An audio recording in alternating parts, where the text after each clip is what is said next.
మహాపరిశుద్ధుడవైన మా పరమందున్న తండ్రి, మీ ఘనమైన శ్రేష్టమైన నామమునకు ఈ ప్రశస్తమైనటువంటి ఉదయకాల సమయమున మా హృదయపూర్వకమైన స్తుతులు స్తోత్రాలు చెల్లించుకొనుచు ఉన్నాము తండ్రి.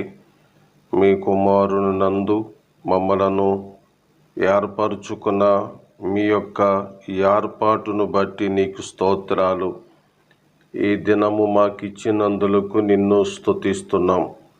ఈ దినమున ఇది మొదలుకొని నిరంతరము నీ రాకపోకల యందు యెహోవా నిన్ను కాపాడునన్న వాగ్దానము చొప్పున ఈ దినపు ప్రయాణాలు మీ చేతిలోకి అప్పజెప్పుకుంటున్నాం. ఎలాంటి ప్రమాదాలు జరగకుండా, ఎలాంటి కాలయాపన జరిగి గమ్యస్థానానికి వెళ్ళనివ్వని, మరి ఎలాంటి ఆటంకములు జరగకుండా క్షేమంగా ప్రయాణాలన్నిటిలో మీ తోడు కాపుదలిచ్చి మీ నామములో నడిపించుమని ప్రార్థన చేసి నిన్ను స్తుతించుచు ఉన్నాము తండ్రి. ఈ దినమందు నా తండ్రి శుభకార్యాలు జరగవలసి ఉంది, సహాయం చేయండి.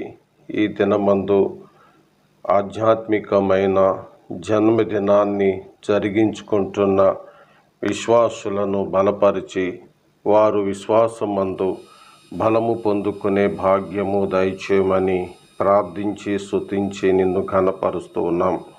ఈ రోజంతటిలో నీ కార్యాలు జరిగించండి.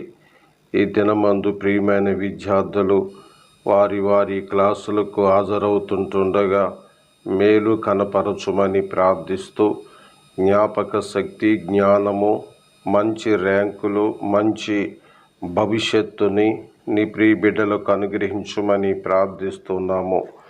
నా తండ్రి, డాక్టర్ కోర్సు చదువుతున్న ప్రియ బిడ్డలు కొరకై ప్రార్థిస్తున్నాం.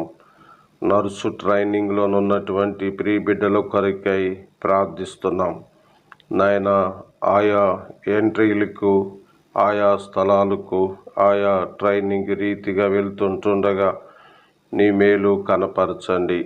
నాయన, గవర్నమెంట్ జాబులు నీ బిడ్డలకు రావాలని ఎదురు చూస్తూ ఉన్నారు.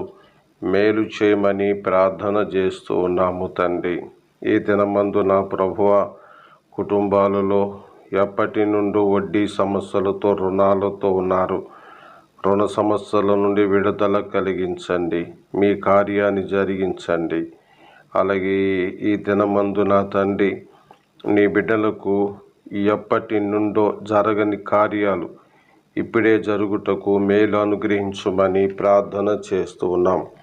ఈ దినమందు గల్ఫ్ దేశాల్లో ఉన్న సహోదరుల కొరకై ప్రార్థిస్తున్నాం. చక్కనైన రీతిన వారు పనిచేసుకొని దీవెనకరముగా ఉండి నీ నామముల అభివృద్ధి పొందుటకు సహాయం చేయండి.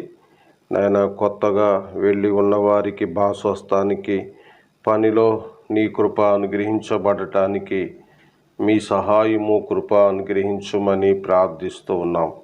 తండ్రి, నీకు అసాధ్యమైనది ఏదీ లేదు. సమస్తమును సాధ్యమునైనా నీ బిడ్డలు చుట్టూ ఉంచండి. నాయన, దుబాయ్ ప్రాంతం మందు గొంది యొక్క సహోదరులు చనిపోయి ఉంటుండగా నాయన, వారు దుఃఖములతో ఉన్నారు. ఓదార్పును అనుగ్రహించుమని ప్రార్థిస్తున్నాము. అలాగే గొంది క్రిస్టియన్ అసెంబ్లీలో సహోదరులు చనిపోయి ఉంటుండగా ఓదార్పును కూడా అనుగ్రహించుమని ప్రార్థన చేస్తున్నాం. కువైట్ దేశంలో నాయన నీ ప్రియ బిడ్డ పాల్సన్ గారు ఎకోబేదుల యొక్క బిడ్డల కొరకై, ఆరోగ్యం కొరకై ప్రార్థిస్తున్నాము.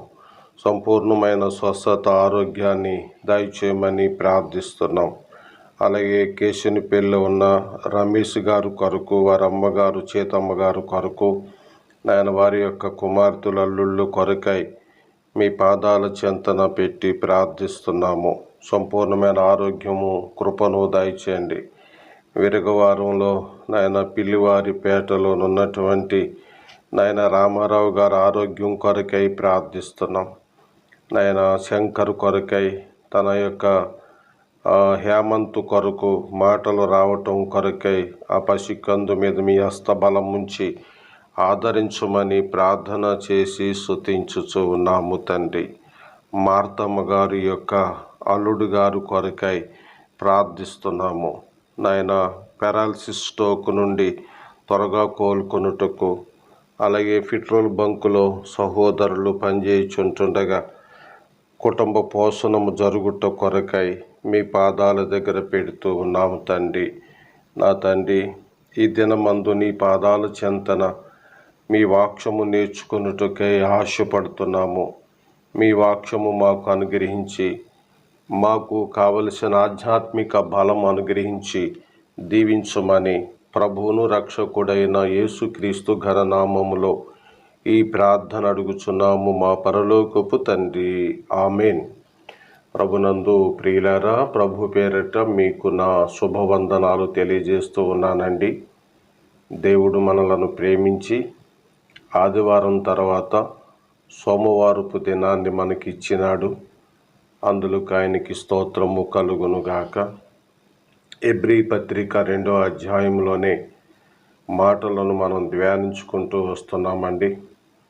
1 నుండి 10 వచనాల వరకు ధ్యానానికి తీసుకోవటం జరిగింది. 12 నుండి 13 వచనాల వరకు ఈ సమయాన్ని మనం చదువుకుందాం. పరిశుద్ధ పరుచు వారికిని పరిశుద్ధపరచబడు వారికిని అందరికీ ఒక్కటే మూలము.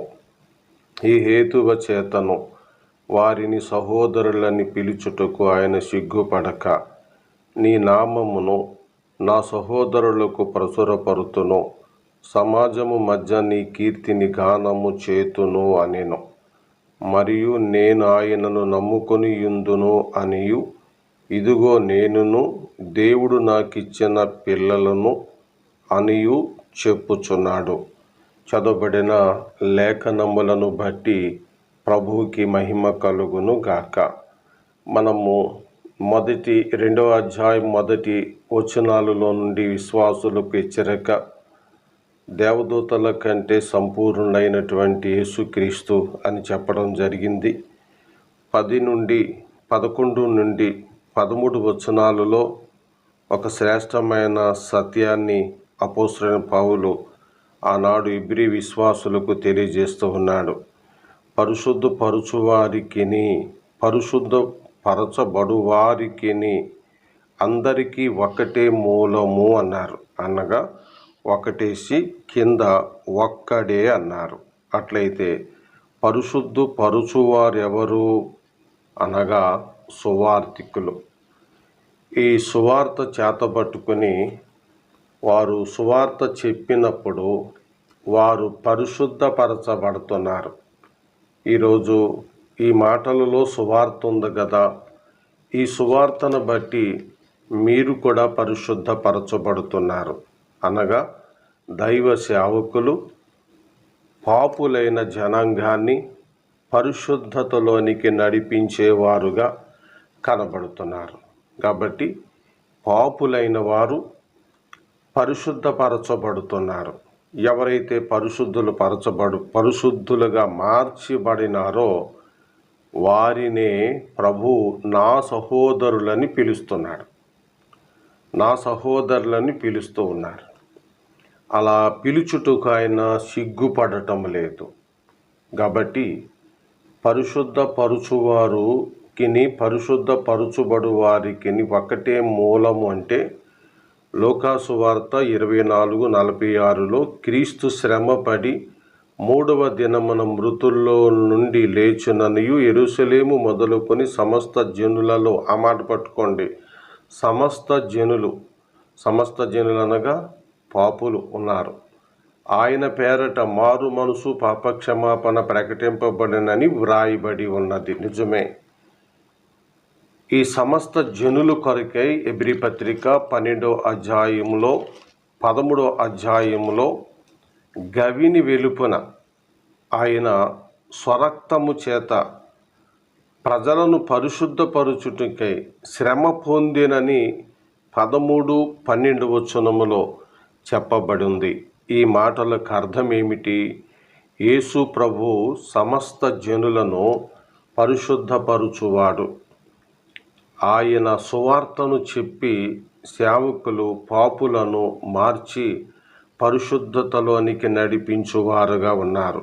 అట్లయితే ఎవరైతే పరిశుద్ధపరచబడినారో వారిని ఆయన ఏమని పిలుస్తున్నాడు?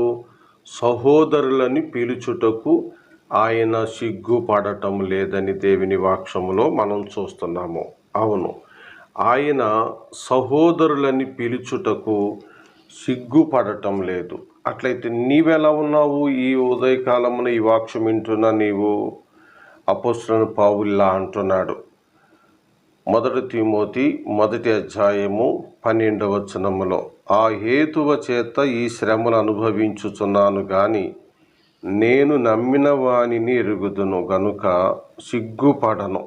నేను ఆయనకు అప్పగించిన దానిని రాబోవుచున్న ఆ దినము వరకు కాపాడగలడని రూఢిగా నమ్ముకొనుచున్నాను గనుక నేను నమ్మిన వానిని బట్టి నేను సిగ్గుపడను అన్నాడు. లూకా సువార్త 9:26లో కూడా ప్రభు ఏమన్నారంటే, నేను త్వరగా రాబోతున్నాను, నా గురించి సిగ్గుపడని వానిని బట్టి నేను కూడా సిగ్గుపడను. నా గురించి సిగ్గుపడితే నేను కూడా దూతల ఎదుట సిగ్గుపడుదును అని చెప్పినారు. అట్లయితే సహోదరులారా, సహోదరీలారా, ఎబ్రీ పత్రిక 2వ అధ్యాయము 11 నుండి 13 వచనాల్లో సారాంశం ఇదే. మనలను ఆయన సహోదరులను పిలుస్తున్నాడు. మనము ఆయనకిచ్చిన పిల్లలము, క్రీస్తు సంతానం. 13వ వచనముల కింద ఉందండి, దేవుడు నాకు ఇచ్చిన పిల్లలు అనగా ఆ రీతిగా ప్రభు మనను కన్నాడు అని అపోస్తలుడైన పౌలు ఎబ్రీ విశ్వాసులకు తెలియజేస్తున్నాడు. అలా తెలియజేసినప్పుడు 22వ కీర్తనలో 22వ వచనాన్ని తీసుకొని, అలాగే నేనాయను నమ్ముకున్నాను అని ఉందుననే మాటను కూడా కీర్తన గ్రంథంలోనుంది. ఆ వచనాన్ని కూడా తీసుకుని ఎబ్రీ విశ్వాసులను తిరిగి లోకంలోనికి వెళ్ళిపోతున్న వారిని బలపరుచున్నట్లుగా మనం చూస్తున్నాము. ఈరోజు మీరు కూడా ఈ వాక్యం ద్వారా బలం పొందుకోండి. నిన్ను నన్ను సహోదరులని పిలుచుటకు ఆయన సిగ్గుపడటం లేదు. ఎందుకంటే సువార్త వలన ఆయన మనలను కన్నాడు. మనము దేవుడు ఆయనకిచ్చిన పిల్లలం మనం. ఇది సత్యం ఇందులో. కాబట్టి ఈ వచనంలో మధ్యన కీర్తన 22 వచనాన్ని మీరు చూడండి. ఇదే మాట అక్కడ ఉంది, నీ నామమును నా సహోదరులకు ప్రచురపరుతును, సమాజము మధ్య నీ కీర్తిని గానము చేతును అనెను. ఈ మాటకు అర్థం, ప్రభు సువార్త ప్రకటించినాడు. లూకా సువార్తలో ఉంది, బీదలకు సువార్త ప్రకటించుటకు నేను పంపబడి తిని అని. అట్లయితే ఈ మాటను బట్టి ఎబ్రీ విశ్వాసులకు పౌలు గారు ఈ లేఖన ద్వారా సువార్త చెప్పి మరలా నడిపించున్నట్లుగా నీ చుట్టుపక్కల ఉన్న వారికి నీవు సువార్త చెప్పి సిగ్గుపడక ప్రభువులోనికి నడిపించండి. అలాగే మీ భారములన్నీ ప్రభు మీద మోపుకోండి. ప్రభు మీకు సహాయం చేస్తాడు. ప్రభు ఈ వాక్యము మన హృదయములో నింపును గాక. మన తండ్రి అయిన దేవుని దయ, ప్రభు అయిన యేసుక్రీస్తు కృప ఇప్పుడు మరెల్లప్పుడూ సదాకాలము తోడుండి నడిపించును గాక. ఆమేన్. అందరికీ వందనాలండి.